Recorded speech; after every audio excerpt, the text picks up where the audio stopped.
नमस्कार दोस्तों, मैं अंकुर उपाध्याय स्वागत करता हूं आप सभी का आपके अपने YouTube channel share market analysis में।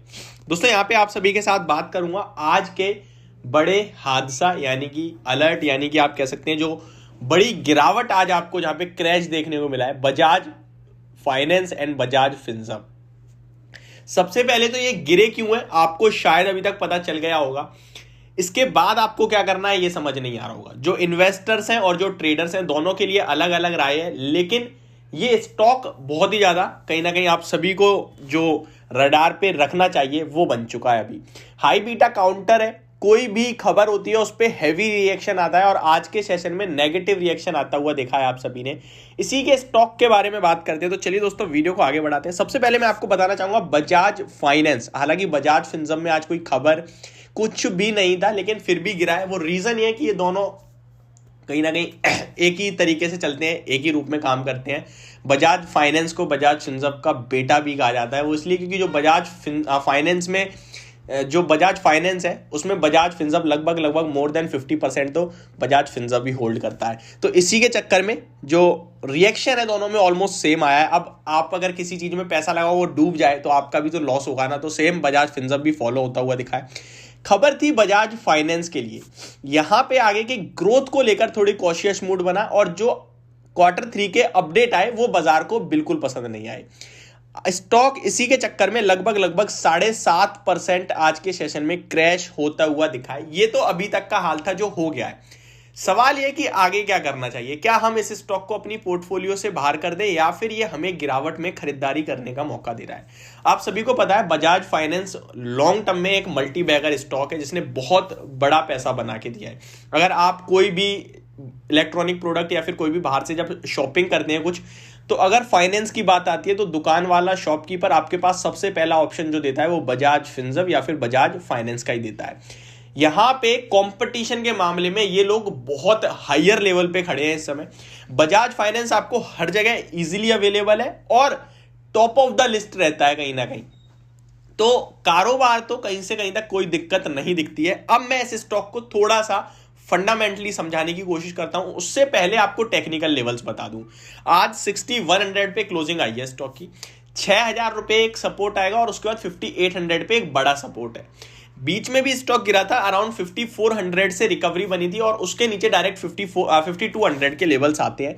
मुझे लगता है अगर ऐसी कोई बड़ी करेक्शन होती है अराउंड 5400 तक की, तो वो आपके लिए वंस इन अ वाइल वाली सिचुएशन होगी खरीदारी करने की। इस स्टॉक से अगर कोई डर रहा है या फिर बेचने की सोच रहा है तो मुझे लगता है वो गलत डिसीजन होगा इन्वेस्टमेंट पर्पस से। हाँ, अगर ट्रेडिंग का भी हो तो डेफिनेटली आप अपनी पोजीशन को काट सकते हैं क्योंकि नेगेटिव हो गया है काफी ज्यादा। अब इस स्टॉक के बारे में मैं आपको बताना चाहूंगा। पहले बजाज फाइनेंस की बात करते हैं, उसके बाद बजाज फिनसर्व की बात करेंगे। वैसे बजाज फिनसर्व में जो गिरावट है प्योर बजाज फाइनेंस की वजह से हुई है। अगर कल को बजाज फाइनेंस बढ़ता है तो डेफिनेटली बजाज फिनसर्व भी बढ़ जाएगा, और अगर बजाज फाइनेंस सेटल भी होता है तो भी बजाज फिनसर्व अपने हिसाब से ऊपर ट्रेड करने लगेगा, क्योंकि बजाज फिनसर्व में आज कोई अपडेट नहीं आए हैं। बट जब बजाज फाइनेंस के अपडेट खराब है तो डेफिनेटली बजाज फिनसर्व के अपडेट भी थोड़े से नेगेटिव साइड पे आ सकते हैं। चलिए स्टॉक के बारे में देखते हैं। 3,70,000 करोड़ का मार्केट कैप है कंपनी, कोई छोटी मोटी कंपनी नहीं है, बहुत बड़ी कंपनी है और ग्रोथ स्टॉक्स में टॉप ऑफ द लिस्ट रहती है ये। तो यहां पे आपको शक ज्यादा तो करना नहीं चाहिए, ज्यादा नहीं डरना चाहिए, बट हाँ जब आपका पैसा ज्यादा तो डेफिनेटली डर लगता है।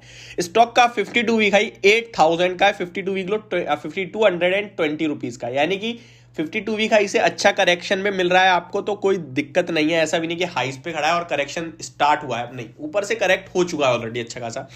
स्टॉक का रिटर्न ऑन इक्विटी 17.5% का है, अच्छा है। रिटर्न ऑन कैपिटल एम्प्लॉयड 10.3% का है, ठीक है। बुक वैल्यू कंपनी की अराउंड 800 रुपीज की है और स्टॉक 6000 पे ट्रेड करता है, यानी कि आप कह सकते हैं अराउंड 7.6 टाइम्स की बुक वैल्यू पे स्टॉक ट्रेड कर रहा है।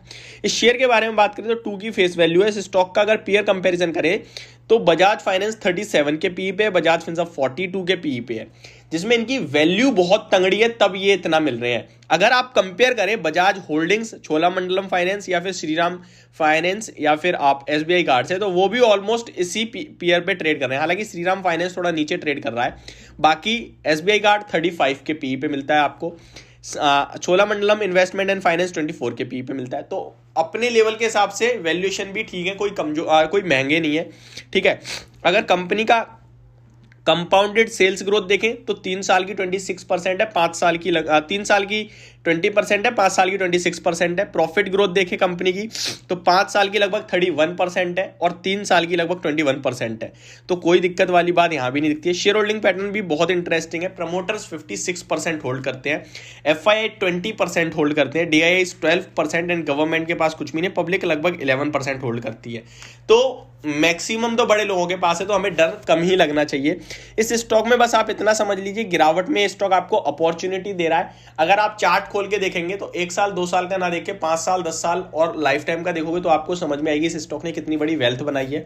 और इसका कारोबार अगर आप बिल्कुल ऑन रोड देखोगे, चैनल चेक करोगे इजीली, तो आपको दिखेगा कि ये कहीं ना कहीं सबसे ज़्यादा प्रेफर फाइनेंस करने वाली कंपनी मानी जाएगी। आपको दुकान वगैरह पे जब आप मोबाइल खरीदते हो, जब आप कोई घर का इलेक्ट्रॉनिक प्रोडक्ट खरीदते हो, तो यहाँ पे सबसे पहले बजाज फाइनेंस का ही नाम आता है।